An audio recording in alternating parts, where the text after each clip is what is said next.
반갑습니다. 그리스도의 사랑으로 예배드리는 귀한 성도님들 한 분 한 분을 진심으로 환영합니다. 오늘도 변함없이 예배드리는 우리 모두 위에 하나님의 은혜와 평강이 하늘로부터 풍성히 부어주시기를 간절히 바라고 기도합니다. 우리 예배를 시작하면서 주기도문을 찬양하겠습니다. 우리의 예배 가운데 우리의 모든 걸음걸음마다 하나님의 나라가, 하나님의 뜻이, 하나님의 통치가 이루어 주시옵소서. 이와 같은 믿음의 고백으로 함께 찬양하겠습니다.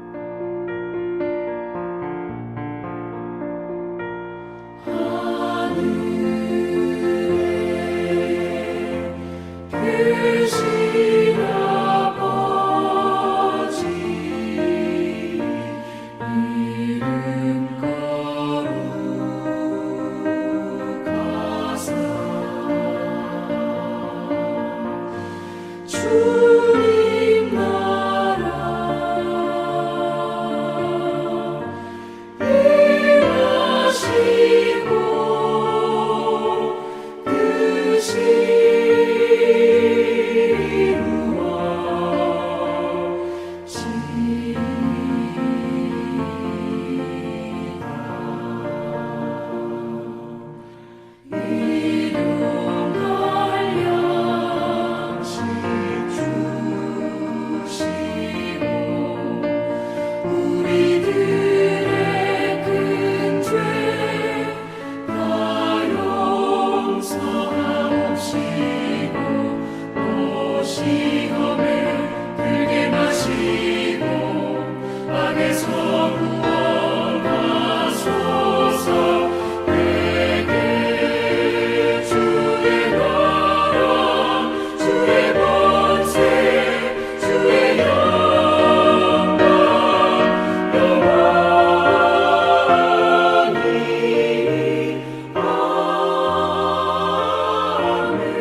이제 우리 함께 전심으로 서로를 향하여 이 예배를 통하여 부어주실 하나님의 사랑과 축복을 선포하겠습니다.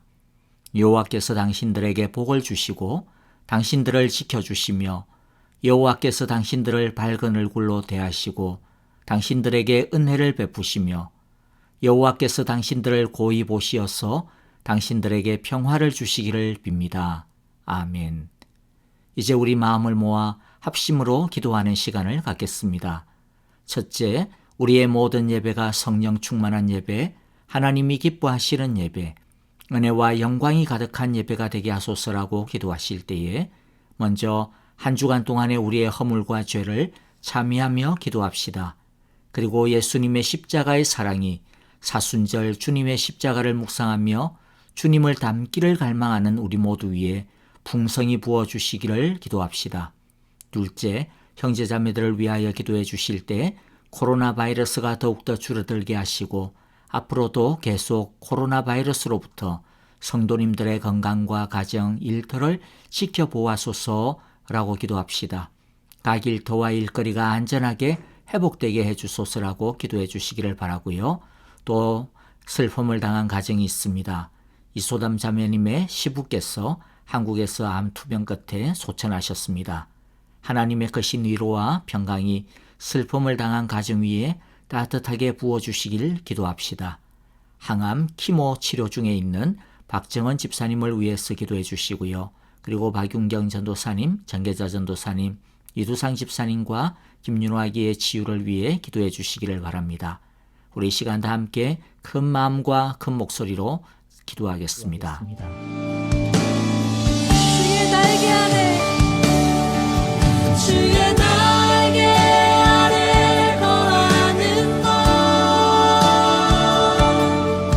주의 임재 안에 거하는 것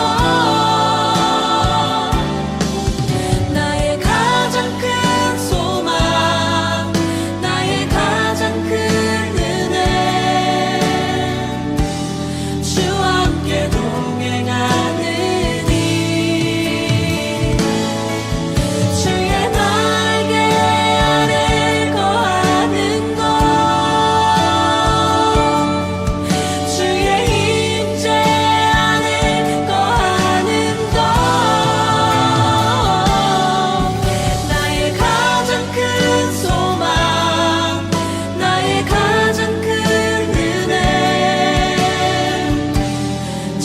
함께 동행하느니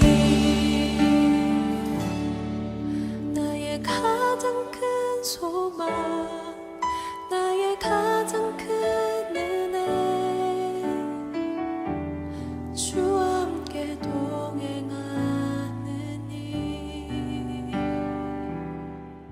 사랑의 하나님 아버지, 오늘도 주의 사랑으로 우리를 불러주시고 우리의 예배를 받아주시니 감사합니다.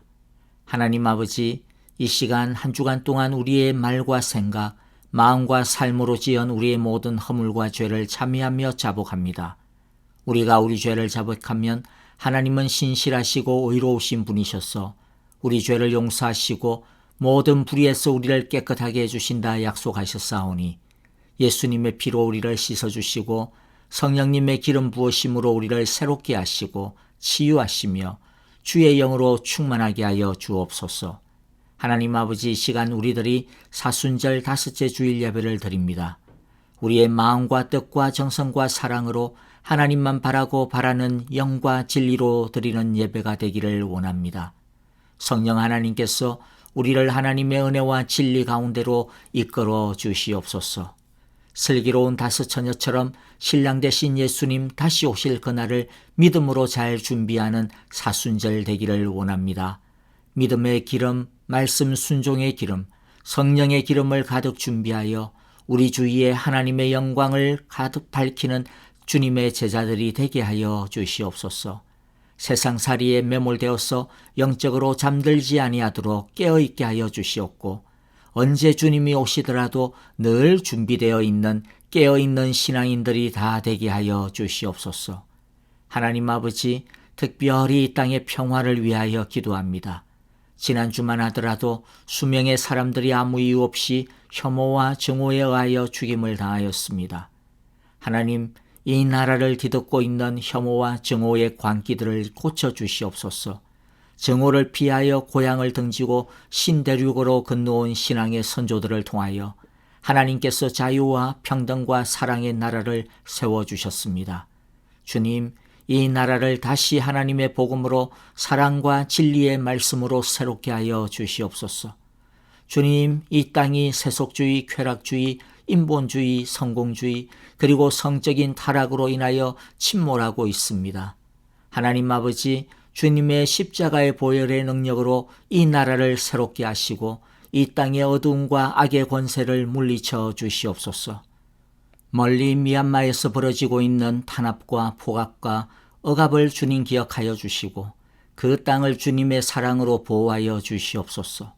위험 가운데 있는 선교사님들을 특별히 보호하여 주시고 하나님의 복음으로 그 땅을 비추어 주시옵소서. 하나님 아버지, 한 주간도 성령님과 동행하며 말씀에 순종하는 주님의 빛과 소금이 되어 주님의 우리의 주의를 복음으로 비추며 살아가게 하여 주옵소서. 이 한 주간도 주의 은혜의 품으로 우리를 덮으시고 보호하여 주옵소서. 오늘도 주님께 귀한 예물을 드릴 수 있도록 우리의 삶을 채워주심을 감사합니다. 믿음과 소망과 사랑의 마음으로 주님께 기쁨으로 드리오니 하나님 은혜 가운데 받아 주옵소서. 슬픔을 당한 이 소담 자매님의 가정을 하나님의 크신 사랑과 은혜로 위로하여 주시옵소서. 투병 중에 있는 박정은 집사님, 박윤경 전도사님을 주의 긍휼로 고쳐주시고 감당할 만한 성령의 힘을 주옵소서. 예배의 시작입니다. 어디서 예배를 드리든 살아계신 하나님 앞에서 입을 크게 열어 찬양하게 하시고 부르짖게 하시고 눈과 귀를 열어 주를 보게 하여 주옵소서. 살아계신 하나님, 이 예배를 홀로 영광받아 주시옵소서. 예수님 이름으로 기도하옵나이다. 아멘. 이제 우리 함께 믿음으로 기쁨으로 찬양 드리겠습니다. 찬송가 150장 갈보리산 위에 그리고 십자가의 전달자 이 두 찬양을 드릴 때 우리 모두 큰 목소리로 찬양하겠습니다.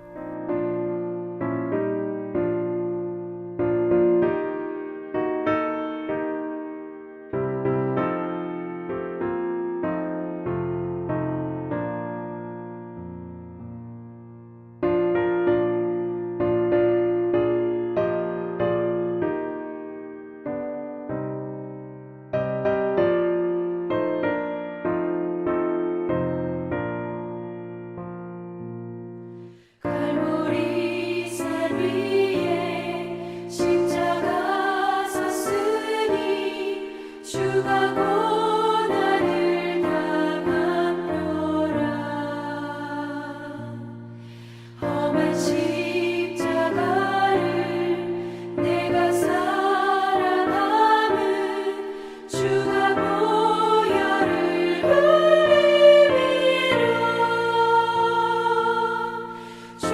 승리를 얻기까지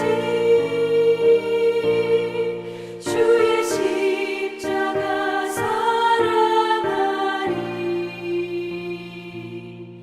빛난 멸류관 받기까지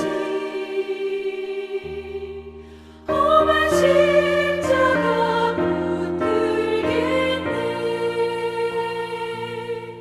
멸시 전에 받은 주의 십자가에 나의 마음이 끌리도다.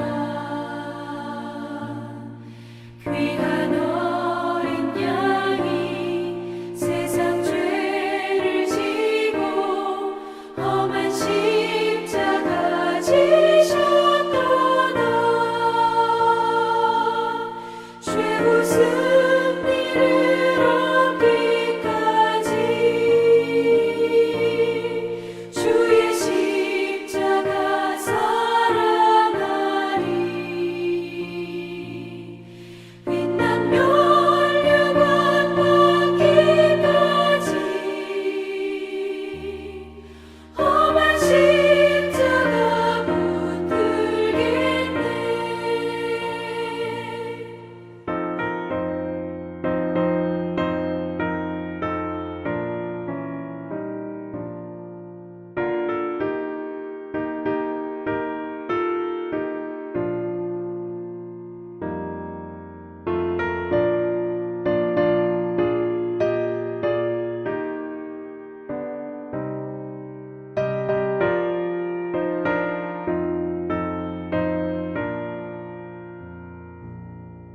험한 십자가에 주가 흘린 피를 믿는 마음으로 바라보니 나를 용서하고 내 죄 사하시려 주가 흘리신 보혈이라. 최후 승리를 얻기까지 주의 십자가 사랑하리. 빛난 멸류관 받기까지 험한 십자가 붙들겠네. 주님 예비하신 나의 본향집에 나를 부르실 그날에는 영광 중에 계신 우리 주와 함께 내가 죽도록 충성하리. 최후 승리를 얻기까지 주의 십자가 사랑하리. 빛난 멸류관 받기까지 험한 십자가 붙들겠네.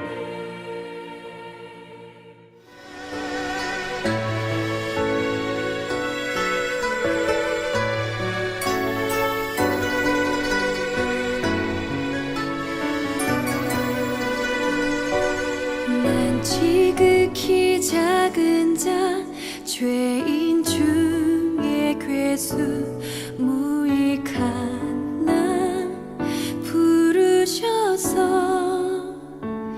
간절한 기대와 소망 부끄럽지 않게 십자가 전게 하셨네. 어디든지 가리라 주 위해서라면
죄인 중에 괴수 무익한 나 부르셔서 간절한 기대와 소망 부끄럽지 않게 십자가 전개 하셨네. 내 사랑 나의 십자가.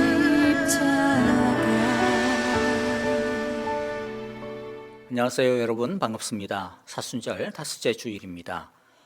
약 40일간의 영적인 비아 돌로로사도 이제 반환점을 돌았습니다. 부활절까지 얼마 남지 않은 기간 동안 십자가의 길, 은혜의 길, 생명의 길을 우리 모두 꾸준히 또 열심히 걸어갈 수 있기를 기도하고 바랍니다. 매일 말씀 읽기, 그리고 또 말씀 읽기 작성하는 것과 또 매일 예배, 온라인 새벽 예배를 하나님 앞에 꾸준하게 우리 모두 드리기를 바라고요. 또 그래서 매일매일마다 또 아침마다 새로운, 날마다 새로운 하나님의 은혜를 체험하고 풍성하게 누리는 또 40일간의 사순절 기간이 되시기를 주님의 이름으로 축복합니다. 이제 우리 함께 하나님의 말씀을 보도록 하겠습니다. 오늘 말씀은 마태복음 25장 1절부터 13절까지의 말씀입니다. 1절 제가 먼저 읽고요, 저와 여러분들 한 절씩 나누어서 교독하도록 하겠습니다. 그런데 하늘나라는 저마다 등불을 들고 신랑을 맞으러 나간 10처녀에 비길 수 있을 것이다. 그 가운데서 5은 어리석고 5은 슬기로웠다. 어리석은 처녀들은 등불은 가졌으나 기름은 갖고 있지 않았다. 그러나 슬기로운 처녀들은 자기들의 등불과 함께 통에 기름도 마련하였다. 신랑이 늦어지니 처녀들은 모두 졸다가 잠이 들었다. 그런데 한밤중에 외치는 소리가 났다.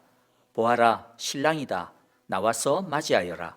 그때에 그 처녀들이 모두 일어나서 제 등불을 손질하였다. 미련한 처녀들이 슬기로운 처녀들에게 말하기를 우리 등불이 꺼져가니 너희의 기름을 좀 나누어 다오 하였다.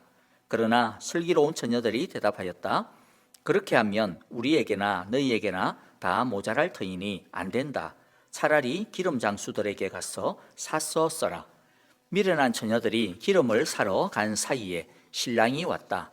준비하고 있던 처녀들은 신랑과 함께 혼인잔치에 들어가고 문은 닫혔다. 그 뒤에 나머지 처녀들이 와서 주님, 주님, 문을 열어주십시오 하고 애원하였다. 그러나 신랑이 대답하기를 내가 진정으로 너희에게 말한다. 나는 너희를 알지 못한다 하였다. 그러므로 깨어 있어라. 너희는 그 날과 그 시각을 알지 못하기 때문이다. 아멘. 자, 예수님은 제자들과 계속해서 하나님의 나라 천국에 대해 이야기를 나누고 있습니다. 예수님은 제자들에게 그 날과 그 때는 아무도 모르기 때문에 언제 재림이 오더라도 상관이 없도록 항상 준비하고 있어야 된다, 그렇게 말씀하셨습니다. 하지만 그날은 언젠지는 모르지만은 반드시 있을 것이며 또 그날이 오면 모든 사람들은 두 그룹으로 나뉘어질 것이라고 이야기하셨죠. 하나님의 인정과 칭찬을 받든지 또 아니면 하나님의 질책과 징계를 받든지 하나님의 나라에 또 하나님의 잔치에 들어가서 하나님과 함께 잔치에 참여하든지 아니면 쫓겨나서 바깥 어두운 곳에서 슬퍼하며 이를 갈든지 이 둘 중 하나로 다 나뉘어지게 된다라는 것이죠. 모든 사람들이 다 그렇게 나뉘어집니다. 하나님께서 각 사람을 판단하시고 심판하실 것입니다. 예수님은 그래서 계속 제자들에게 슬기롭게 준비해야 한다라고 하는 것을 강조하여 가르치고 있는 것입니다. 오늘은 소위 말해서 10처녀의 비유라고 이야기하는 말씀인데요. 자, 1절부터 한번 보니까 1절에서 예수님은 하늘나라는 등불을 들고 신랑을 맞으러 나간 10처녀에 비길 수 있다, 그렇게 말씀하셨습니다. 그리고 2절에 보니까 그 가운데 5은 어리석고 5은 슬기로웠다라고 말씀하시죠. 그러면 어리석음과 슬기로움을 구분짓는 기준선이 무엇인가라는 질문이 생길 텐데 3절과 4절에서 예수님이 말씀합니다. 뭐죠? 3절 보니까 어리석은 처녀들은 등불은 가졌으나 기름은 갖고 있지 않았다. 그러나 슬기로운 처녀들은 자기들의 등불과 함께 통에 기름도 마련하였다, 이렇게 말씀하셨습니다. 두 그룹 다 등불은 준비했어요. 그러나 차이가 뭐죠? 기름을 준비했느냐 안 했느냐, 또 그 차이죠. 그래서 기름을 준비한 처녀들은 슬기로운 처녀들이고 기름을 준비하지 않은 처녀들은 어리석은 처녀들입니다. 그래서 오늘 말씀의 중요한 포인트가 되어질 것이 바로 이 기름을 준비하고 있어야 된다라고 하는 것이 될 것입니다. 그러면 기름이 무엇인지를 이제 알아봐야 될 텐데 예수님은 구체적으로 오늘 말씀 속에서 기름이 뭐다라고 가르쳐 주시지는 않습니다. 그러나 해석을 할 수 있는 아주 중요한 단서를 말씀하고 있기 때문에 나중에 우리가 그 단서를 따라서 기름이 무엇인지를 알아보도록 하겠습니다. 자, 그 전에 먼저 이제 오늘의 이야기를 하나하나씩 좀 풀어봐야 되겠습니다. 먼저 오늘 이야기를 좀 더 이해하기 위해서는 당시 결혼식에 대한 것을 좀 알아봐야 될 것 같습니다. 다시 1절을 보면요, 신랑을 맞으러 나간 10처녀다 그렇게 말씀하셨죠. 이것도 오해를 하면 사람들은 신랑 한 사람이 그러면 신부가 10명이란 말인가 그렇게 오해를 할 수 있을 것 같은데요, 여기서 이야기하는 10명의 처녀는 10명의 신부가 아니라 한 명의 신부가 있고 그 다음에 그 신부를 돕는 들러리라고 생각을 하시면 됩니다. 오늘날에만 들러리가 있었던 게 아니라 그 당시에도 들러리가 있었어요. 그 당시의 결혼 풍습을 잠깐 좀 살펴보면 먼저 정혼이 있고 약혼을 합니다. 정혼이 결혼의 첫 단계라고 할 수가 있죠. 오늘날의 약혼보다 이 정혼은 굉장히 구속력이 강합니다. 거의 결혼이라고 생각을 하시면 됩니다. 그리고 이제 결혼할 때가 되어지면 신랑이 먼저 신부 집으로 신부를 데리러 갑니다.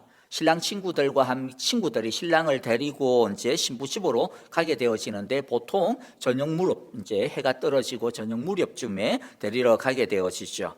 그래서 같은 동네이거나 아니면 뭐 가까운 동네면 그 밤에 이제 신부를 데리고 신랑 집으로 이제 가서 그때부터 이제 결혼 피로연이 약 7일간에 걸쳐가지고 이어지는 결혼 잔치가 이제 시작이 되는 거죠. 이때 바로 신부의 들러리가 굉장히 중요한 역할을 합니다. 그래서 신부의 들러리가 된다라고 하는 것은요, 그냥 들러리가 아닙니다. 진짜 큰 영광이죠. 그 결혼식을 갖다가 준비하고 축복해주는 굉장히 중요한 역할을 해주는데요, 신부의 들러리들은 신랑과 신랑의 친구들이 신부의 집으로 신부를 데리러 올 때 이들을 맞으러 나갑니다. 아까 말씀드렸듯이 이들이 이제 밤에 오기 때문에 그래서 맞으러 나가려면 등불을 켜고 나가야 됩니다. 그래서 신부 들러리들이 밝히는 이 등불의 에스코트를 받으면서 신랑은 신부 집으로 들어가게 되죠. 그러니까 등불이 준비되지 않으면 어떤 일이 되겠어요? 신랑을 환대하지 아니하는 그러한 모양이 되죠. 존중하지 아니한 굉장한 무례가 여기에서 벌어지게 되는 것입니다. 그런 다음에 이제 신랑은 신부를 데리고 신랑 집으로 이제 가는 거예요. 이때도 신부 들러리들이 등불을 밝혀서 그 가는 길을 밝혀줍니다. 그래서 신랑 집까지 계속 그 등불을 가지고 따라가야 되는 거예요. 그때까지 등불이 끄시면 안 되는 것이죠.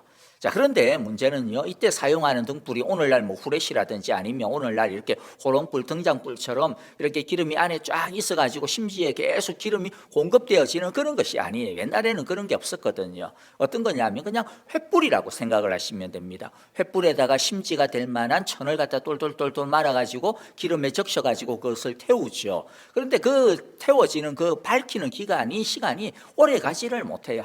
대략 한 15분 정도밖에 안 된다고 합니다.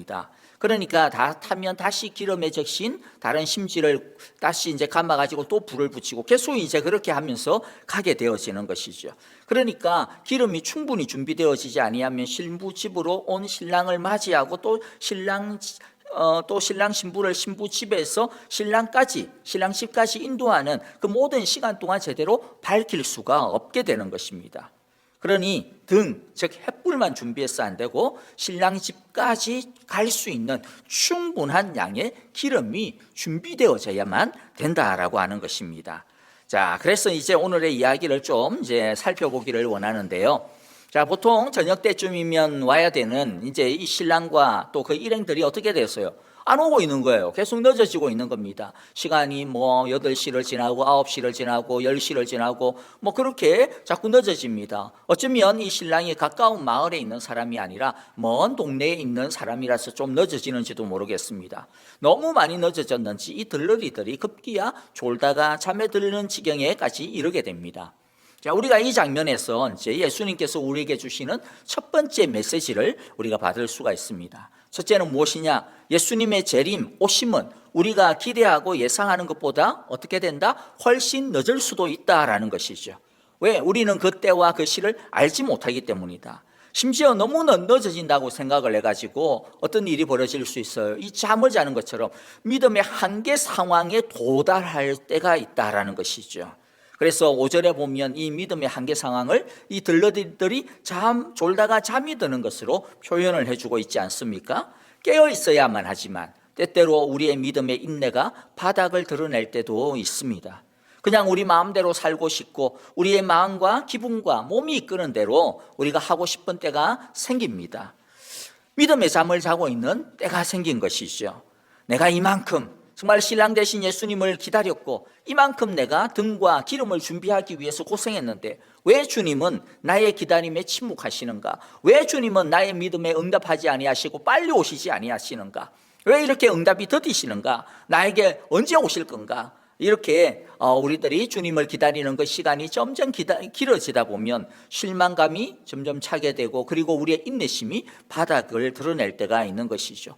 목이 빠져라고 기다리던 그 기대감은 점점 더 실망감이 깊어지게 될 겁니다. 그래서 낙심하여 그만 낙심의 잠에 빠져들게 되는 것이죠.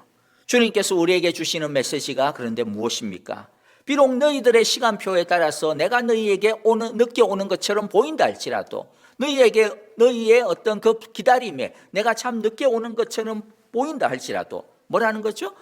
그 시간이 언제인지는 모르지만은 반드시 온다라는 것입니다. 반드시 온다. 우리의 시간과 맞지 않을 뿐이지 그러나 결국에는 오신다라는 것입니다. 그래서 주님을 위하여 준비하며 살았던 믿음의 모든 시간들이 결단코 헛수고가 아니다라고 하는 것을 오늘 주님께서 말씀해 주고 있는 것입니다. 그러므로 뭐 하지 말아라? 낙심하지 말아라 말씀합니다. 실망하지 말라라는 것입니다. 결국 예수 주님께서는 오시고 응답하시기 때문에 우리에게 다가오시기 때문에 주님께서 우리에게 이렇게 말씀하시는 겁니다. 용사여 잠에서 깨어 일어나라. 빨리 속히 일어나라. 나를 맞이하라. 다시 깨어 준비하라. 너희의 등불을 꺼지지 아니하도록 밝히라. 주님 이렇게 말씀하시는 것이죠. 자, 이제 우리들이 다시 장면 속으로 들어가 보겠습니다. 드디어 신랑이 오고 있다라고 하는 소식들이 막 들리기 시작을 합니다. 들러리들은 막 부랴부랴 막 이렇게 막 잠에서 막 깨어가지고 신랑의 일행을 맞으러 갈 채비를 합니다. 등과 기름을 챙깁니다. 그런데 신랑이 보통 예상했던 시간보다 너무 늦게 오는 바람에 어떤 들러리들에게는 심각한 문제가 생기고 말았습니다. 신랑이 통상적인 시간보다 늦게 오다 보니까 아마 이 들러리들은 보통의 결혼식들을 생각하고 이만큼만 기름이 있으면 충분하겠지라고 그렇게 준비를 했는데 이들의 예상을 뛰어넘어 버린 것이죠. 그래서 이들이 준비한 기름이 벌써 다 떨어지고 말았습니다. 그래서 8절에 보면 기름이 다 떨어져 가고 있던 이 5명의 들러리가 급하니까 어떻게 합니까? 나머지 그 5명의 들러리에게 야 기름 좀 나눠줘 그렇게 이야기를 하시죠. 부탁을 합니다. 말이 안 되는 부탁이죠 사실은. 자, 이제 우리가 이 장면을 통해서 우리는 주님께서 우리에게 주시는 두 번째 교훈을 우리가 생각해 보아야 할 것입니다. 두 번째는 무엇이냐면 천국은 자기의 것으로 가는 것이지 남의 것으로 들어갈 수 없다라고 하는 것을 우리가 기억을 해야 됩니다. 어떤 분은 아니 왜 기름 좀 나눠주면 되지 왜 기름 안 나눠주고 너무 야박한 거 아니냐 그렇게 질책을 할 수 있을지도 모르겠습니다. 아니 그렇게 사랑이 없었어야 그렇게 이기적이었어야 그런데 왜 어떻게 그런 사람 보고 슬기롭다라고 말을 할 수가 있는가? 또 어떻게 그런 사람이 천국에 들어갈 수 있는 자격이 있다라고 말할 수 있는가? 그렇게 비판을 할지도 모르겠습니다.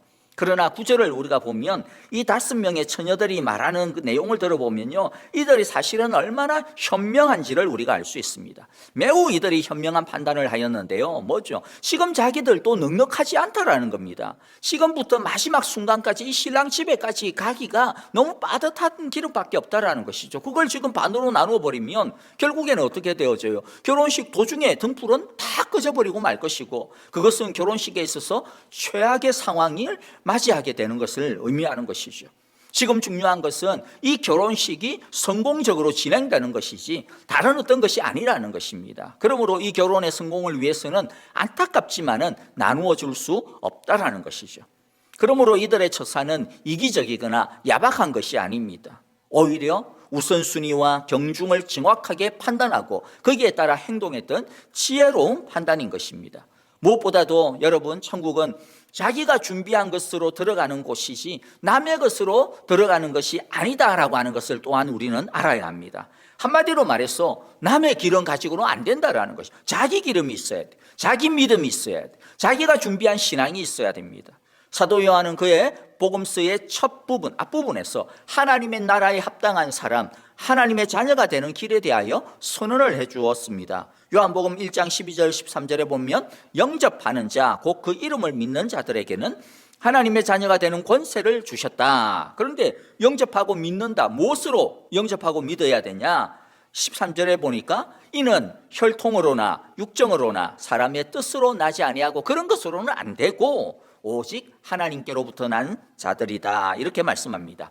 보십시오. 여기에 세 가지에 안 되는 것이 나와 있는데 오늘 본문에 해당되어지는 것은 두 가지이기 때문에 두 가지만 말씀을 드리고요. 시간 관계상 두 가지만 말씀드릴게요. 자, 보니까 첫 번째는 혈통이에요. 혈통이라면 요새 말로 말하면 무엇일까요? 모태신앙, 막 그런 거 가지고 나 모태신앙이니까 천국 들어 안 된다라는 것이죠.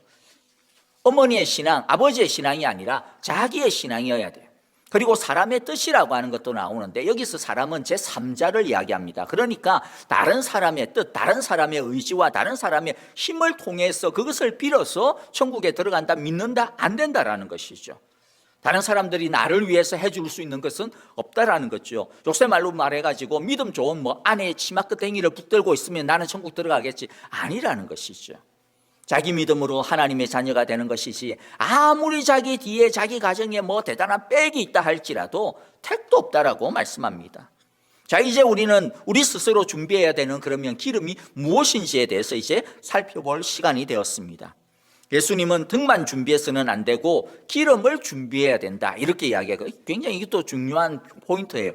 등과 기름. 근데 등만 있어서 안 되고 기름도 있어야 됩니다. 또 기름을 준비해야 되는데 쬐깐 준비해서는 안 되죠. 어떻게 해야 돼요? 넉넉하게, 자기가 생각한 대로 자기 나름대로 요만큼이면 충분하겠지, 그거 안 된다라는 것이죠. 넉넉하게 준비하지 않으면 큰 코가 다친다, 그렇게 말씀합니다. 그리고 이 넉넉한 기름이 있느냐 없느냐에 따라서 천국 잔치에 들어갈 수 있는지 없는지가 판가름 나게 되는 거죠. 등과 기름이 무엇인지 본문에서는 예수님께서는 명확하게 알려주시지는 않지만은 아까도 말씀드렸듯이 충분히 유추해 볼 수 있는 단서를 주셨는데 12절이에요. 그 전에 먼저 10절과 11절을 보면 늦은 밤에 기름을 준비하러 나갔던 들러리들이 혼인잔치가 벌어지고 있는 신랑 집으로 돌아와서 문을 두드리며 문을 열어달라고 애원을 하죠. 이 들러리들은 그러나 아마도 기름을 준비하지 못했을 것입니다. 빈손으로 돌아왔을 거예요. 왜냐하면 그 늦은 시간에 오늘날 현대 시간도 아니고 옛날에는 밤이 늦어지면 다 문 닫지 않습니까? 그러니까 다 이미 기름을 준비할 만한 곳은 문을 다 닫았을 것입니다. 그래서 기름을 준비하지 못한 이들의 애원하는 소리, 거기에 신랑은 뭐라고 이야기해? 12절 단호하게 거부합니다. 내가 진정으로 너희에게 말한다. 나는 너희를 알지 못한다. 이 말씀이 단서예요. 왜냐하면 예수님께서 이와 같은 말씀을 산상수훈에서도 똑같이 선언한 적이 있기 때문입니다. 마태복음 7장 23절에 보면 그때에 내가 그들에게 분명히 말할 것이다. 나는 너희를 도무지 알지 못한다. 불법을 행하는 자들아, 내게서 물러가라. 자, 도무지 알지 못하는 사람, 물러가라고 이야기하는 불법을 행하는 사람 누굽니까? 21절입니다. 7장 21절에 보면 나더러 주님 주님 하는 사람이라고 해서 다 하늘나라에 들어가는 것이 아니다. 하늘에 계신 내 아버지의 뜻을 행하는 사람이라야 들어간다. 자, 예수님께서는 주님 주님 이렇게 말하는, 이렇게 말한다고 해서 다 된다는 것이 아니라는 것이죠. 이게 어떻게 보면 등이에요. 등. 형식적인 거. 어떤 나 신앙 가지고 있다, 그 이와 같은 것 가지고 있다고 해서 안 된다라는 것이죠. 알맹이가 없으면 안 된다라는 것이죠. 주님이라고 말하는 것만으로 충분하지 아니하고 하나님의 뜻을 행하지 않으면 안 된다라는 것입니다. 심지어는 7장 22절의 말씀처럼 주님의 이름으로 선지자 노릇도 했고 귀신도 쫓아내고 대단한 업적을 했죠. 이 정도면 대단한 거 아닙니까? 그러나 예수님 뭐라고 말씀하세요? 그거 아니다라는, 중요한 것 아니다라는 것이죠. 그러므로 여기서 이야기하는 등이라고 하는 것은 주님 주님 아니면 어떤 나타나는 행위와 같은 그런 것, 형식적인 신앙의 틀을 이야기합니다. 나는 종교를 갖고 있다, 이와 같은 것이죠. 그럼 기름은 뭘까요? 진짜 그것을 채워야 되는 내용을 이야기하는 것이죠. 예수님께서는 지금 사실 1차적으로는요, 유대인을 향해서 지금 경고하고 있는 것입니다. 너희들이 뭐 우리는 아브라함의 자손이야, 우리는 이스라엘인이야, 우리는 유대인이야, 우리는 나는 할례를 받아서 나는 헌금도 많이 해, 나는 뭐 금식도 많이 해, 나는 율법 11조 잘 지켜. 그런데 그것은 등에 불과하다라는 것입니다. 그것 가지고는 안 된다. 너희들 지금 그 등만 의지하고 있는데 너희들 그것으로는 절대로 천국에 들어갈 수 없다라는 것이죠. 그리고 기껏 해봐야 그것은 기름을 조금 채운, 뭐 이 정도면 충분하겠지라고 생각하지만, 그러나 하나님의 나라에서는 그것 가지고는 안 된다라는 것이죠. 세상 사람들 다 이 선행이 이 정도 있으면, 뭐 이 정도 뭐 신앙 내 열심히 하면 다 뭐 되는 거 아니야 라고 다 이야기하죠. 뭐 착하게 살면 되는 거 아니야 다 이야기하죠. 그러나 그것으로 안 된다라는, 그 정도의 기름으로는 안 된다라는 거예요. 하나님께서 요구하시는 수준의 양의 기름이 있어야 된다라고 말씀하시는 것입니다. 형식적인 이스라엘이라고 하는 이름, 유대교라고 하는 종교의 그 이름, 그것은 아무것도 보장해 주지 못합니다. 이것은 유대인들에게만 그런데 경고하는 것이 아닙니다. 이 말씀을 듣고 있는 제자들에게, 그리고 지금 오늘 우리에게도 동일하게 경고하시는 주님의 말씀인 것이죠. 너희들이 나를 따라 3년 동안 뭐 따라다녔다고 그것이 구원을 보장해 주느냐? 아니다라는 것입니다. 가룟 유다를 보세요. 아니에요. 모태신앙이라고 하는 것, 교회를 다니지 뭐 몇십 년이 되었다라는 것, 목사라고 하는 것, 장로라고 하는 것, 권사라고 하는 것, 집사라고 하는 그러한 타이틀, 그런 것이 천국을 보장해 주느냐? 아니다라고 분명히 말씀합니다. 중요한 것은 너희들의 그 형식 안에 들어있는 내용이 무엇이냐라는 것, 알맹이가 진짜 뭐냐라는 것입니다. 너희의 그 목사라고 하는 허울 안에 들어있는 진짜 그 내용이 무엇이냐, 정체가 무엇이냐라는 것이죠. 장로며 권사며 집사며 교회 다닌다라고 하는 그 허울 안에 들어있는, 너희들의 성경책 안에 들어있는 진짜 그것이 무엇이냐라는, 그렇다라고 해서 여러분들 오해는 하지 마시기를 바랍니다. 주여 주여 라고 해서는 안 되고, 행하는 자라야만, 하나님의 뜻을 행하는 자라야 한다라고 해가지고, 행하는 것, 행동, 그래서 어떤 행동, 어떤 결과물이 중요하다, 그런 건가? 그렇게 오해해서는 안 됩니다.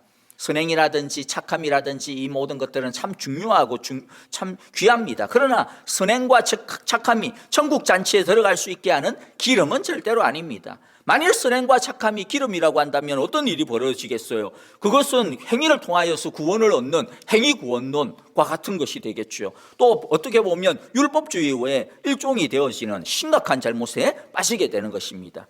그러면 하나님의 뜻을 행한다라는 것이 무엇일까요? 여러분들, 하나님께서 이 세상을 향한 가장 크고 가장 귀하고 가장 중요한 하나님의 뜻이 무엇일까요?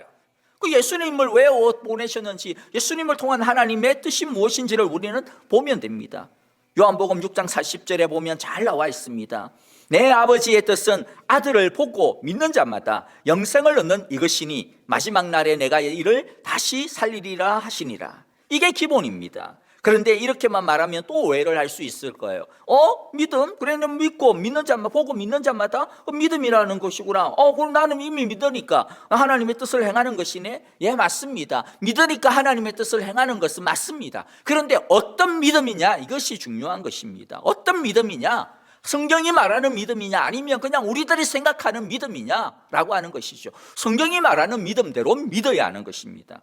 성경이 말하는 믿음이 무엇입니까? 성경이 말하는 믿음은 단순하게 무엇을 안다, 무엇에 대해서 동의한다, 무엇을 갖다가 내가 따라서 옳다라고 믿는다, 그것을 믿음이라고 이야기하지 않습니다. 그것은 아주 기초예요. 그것뿐만 아니라 성경의 믿음은 알고 믿고 신뢰하고 그리고 의지하고 그 믿음에 따라서 살고, 그 믿는 것과 나의 삶이 일치를 이루고, 믿는 것을 위해서 내가 살 뿐만 아니라 죽고, 그래서 믿는 것에 자신의 모든 것을 거는 것, 그것을 믿음이라고 이야기합니다. 그래서 믿는다라고 하는 심령과 더불어서 믿는다라고 하는 삶, 행동은 성경에서는 절대로 나뉘어질 수가 없는 것이죠. 믿으면 당연히 그대로 사는 것입니다. 예수님은 이런 원리를 마태복음 7장 20절에서 분명히 가르쳐 주셨습니다. 뭐라고 가르쳐 주셨어요? 그들의 열매로 그들을 알리라, 그렇게 말씀하셨습니다. 여러분, 이 말씀도 오해를 하면 안 돼요. 열매가 중요하구나. 열매, 행동, 행위 아니야? 그럼 나 열매를 갖다 많이 맺어야 되겠네? 착하게 살아야 되겠네? 또다시 이게 또 아까 같은 또 오류에 빠지게 되어지는 것이죠. 여러분, 이 예수님의 이 열매에 대한 이 말씀은요, 핵심이 열매만 강조하는 것이 아닙니다. 앞에 구절과 연결지어서 보면 뭐냐면 열매를 맺으려면 뭐가 있어야 돼요? 나무가 있어야 돼요. 좋은 열매를 맺으려면 좋은 열매를 맺을 수 있는 합당한 나무가 있어야 됩니다. 사과나무를 맺으려면 가시나무에서는 사과나무를 맺을 수 없다라는 것이죠. 그러니까 사과나무부터 되어야 되는 것입니다. 이게 뭡니까? 주님 안에 있는 것이죠. 주님과 접붙임을 당하는 거. 그게 믿음 아닙니까? 믿음. 그리고 난 다음에 강조하시는 겁니까? 뭡니까? 너희들이 사과나무라면 사과 열매를 맺어야 된다라고 주님께서 말씀하시고 있는 것이죠. 그런데 왜 안 맺느냐라는 겁니다. 너희들은 맺지도 않는데 그것을 가지고 어떻게 사과나무라고 말할 수 있느냐라는 것이죠. 다시 말씀드리지만 예수님을 믿는 것과 믿음대로 사는 것은 절대로 구분되어지는 것이 아님을 주님께서 지금 강조하고 있는 것입니다. 예수님을 믿으면 예수님을 믿는 믿음대로 너희는 살아야 된다. 제자답게 살아야 된다라고 하는 것이죠. 그러니까 기름을 준비하라고 하는 이 말씀을 좀 터프하게 구분지어서 좀 말씀을 드리자면, 첫째는 뭐다? 믿음의 기름을 채우다. 믿음의 기름을 채우라. 예수님을 믿는 기름을 채우라. 다른 거 아니야. 너희의 선행의 기름 아니야. 너희의 착함의 기름 아니야. 너희의 행실의 기름 아니야. 너희의 지식의 기름 아니야. 뭐다? 예수님을 믿는 구원자로 그리스도로 주로 믿는 오직 이 믿음의 기름을 채우라. 그리고 둘째는 그러면 뭐라는 거예요? 형식만 믿는다라고 말만 믿는다라고 하지 말고, 교회만 다니는 것으로 안심하지 말고, 성경만 읽는 것으로 나는 됐구나 그렇게 많이 안심하지 말고, 예배들이 있으니까 나는 됐겠지 그렇게 하지 말고, 그 믿음에 걸맞는 너희의 삶의 변화, 너희의 인격의 변화, 너희의 가치관의 변화의 열매를, 믿음의 열매를 맺어라 말씀하는 것입니다. 이것이 바로 오늘 주님께서 말씀하시는 등과 함께 그 등을 위하여 등 안에 채워야 되는 기름을 준비해야 되는, 우리가 준비해야 되는 기름인 것이죠. 사실 오늘 말씀을 좀 더 많이 좀 진행을 하면서 좀 깊이 들어가야 되겠는데, 오늘 그렇게 하기에는 시간적인 어려움이 많이 있습니다. 좀 심플하게 말씀드리면, 그런데 좀 요약해서 이제 정리해서 말씀드리면, 한마디로 말하면 뭐냐면 제대로 믿자라는 겁니다. 예수님께서 말씀하시는 것은 제대로 믿으라는 거예요. 유대인들, 너희들 제대로 유대인답게 살아. 너희들 아브라함의 자손답게 제대로 살아. 아브라함이 누구를 바라고 누구를 기다렸는데 바로 나를 바라고 기다렸어. 그 약속의 아들을 바라고 기다렸어. 그런데 왜 너희들은 아브라함의 자손들답지 아니하게 하나님께서 보내주시는 그 약속의 아들을, 나를 믿지 않느냐, 그렇게 말씀하시는 것이 제자들에게 말씀합니다. 너희들 날 따라다녔다라고 막 그게만 안주하지 마. 제대로 믿어. 내가 너희를 가르친 대로 제대로 살아. 나답게 살아. 제자답게 살아 말씀하시는 것이죠. 제대로 믿는 믿음이 무엇인지 예수님은 사실 이미 마태복음 22장에서 율법학자와의 대화에서 가르쳐 주신 적이 있습니다. 예수께서 그에게 말씀하셨다. 내 마음을 다하고 내 목숨을 다하고 내 뜻을 다하여 주 너의 하나님을 사랑하라 하였으니 이것이 가장 중요하고 어떤가는 계명이다. 둘째 계명도 이와 같은데 내 이웃을 내 몸과 같이 사랑하라 하여라 한 것이다.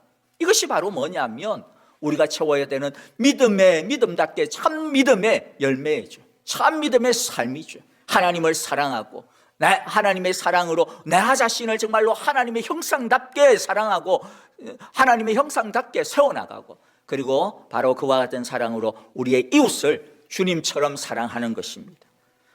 아쉽지만 말씀을 마무리하고자 합니다.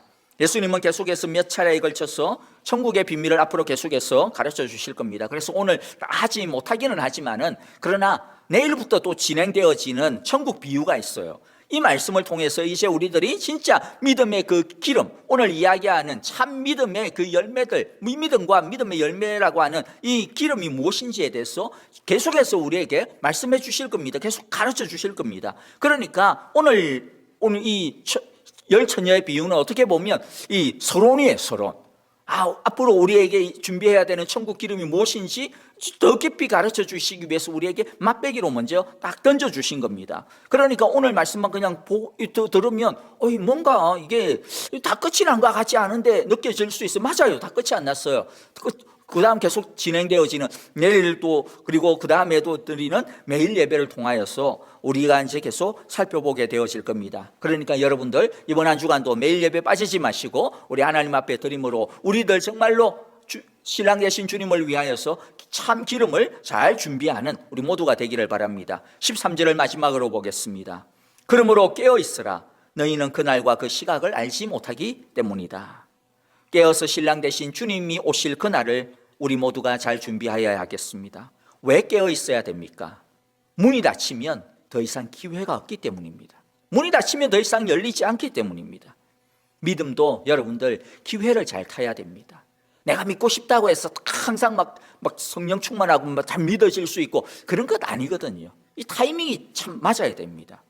하나님께서 우리에게 가까이 오시는 때가 있고 또 우리가 찾아야 되는 때가 있는데 그 기회를 잘 잡아야 됩니다. 지금과 같은 사순절처럼 정말로 하나님 앞에 우리들이 어떤 시간과 어떤 좀 기회를 타서 집중적으로 할 수 있는 것, 기회예요. 아주 중요한 어떤 그러한 기회입니다. 잘 잡아야 됩니다.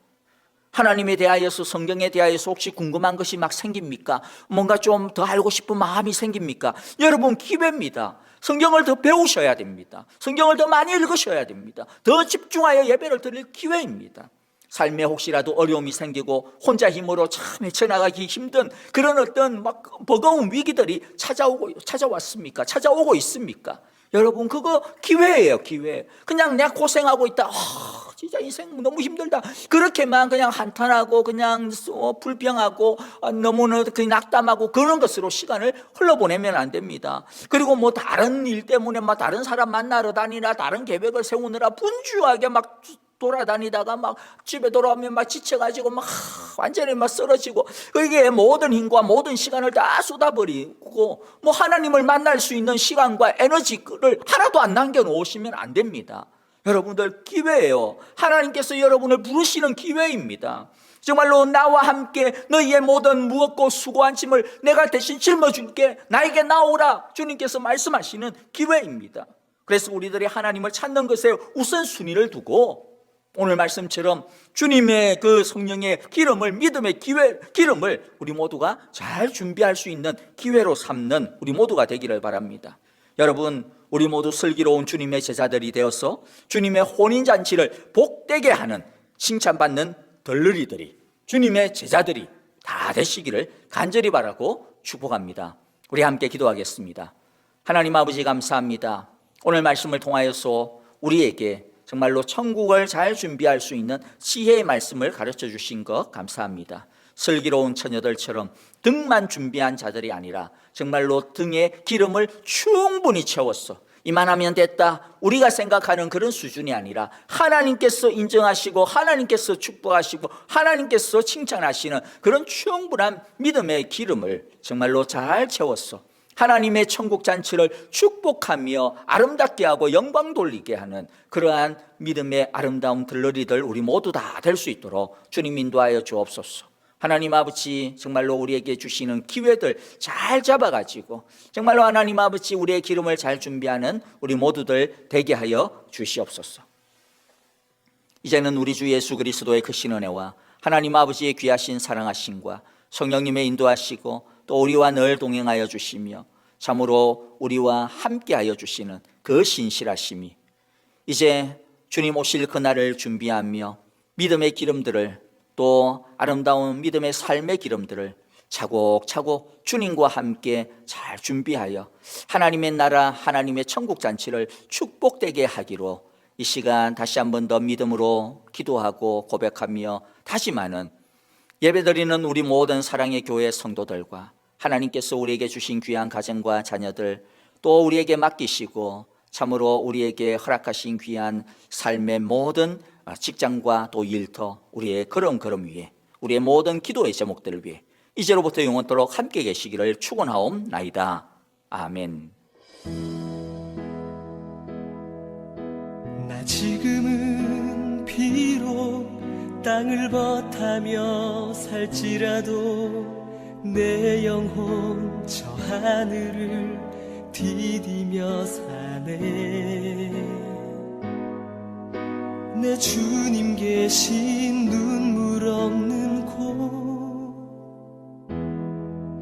저 하늘에 숨겨둔 내 소망 있네. 보고픈 얼굴들, 그리운 이름들 많이 생각나.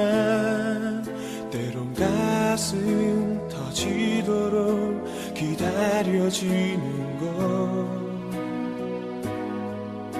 내 아버지 너른 품날 맞으시는 저 하늘에 쌓둔 내 소망이네. 주님 그 나라에 이를 때까지 순례의 걸음 멈추지 않으면 어떤 시련이 와도 나 두렵지 않네. 주와 함께 걷는 이 길에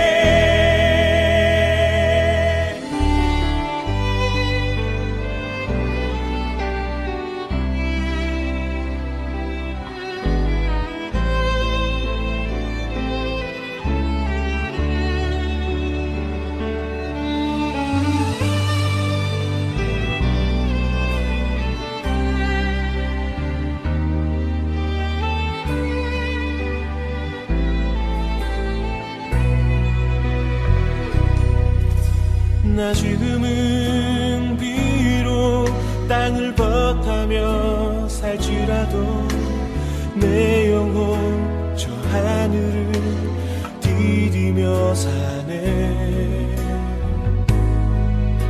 내 주님 계신 눈물 없는 곳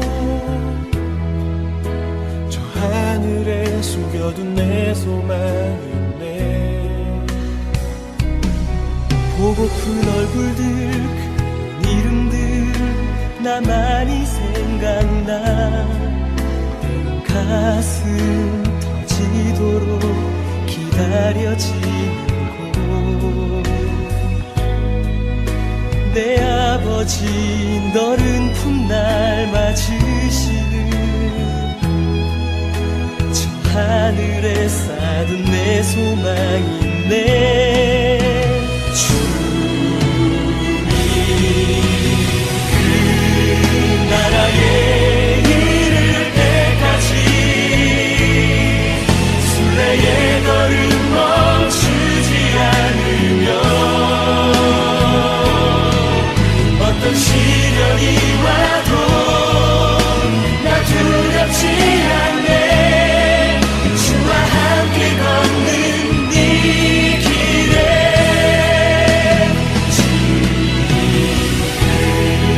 나라에 이를 때까지 순례의 걸음 멈추지 않으면 어떤 시련이 와도 나 두렵지 않네. 주와 함께 걷는 이 길에 주와 함께 걷는 이 길에 주와 함께 걷는 이 길에 우리 함께 걷는 이 길에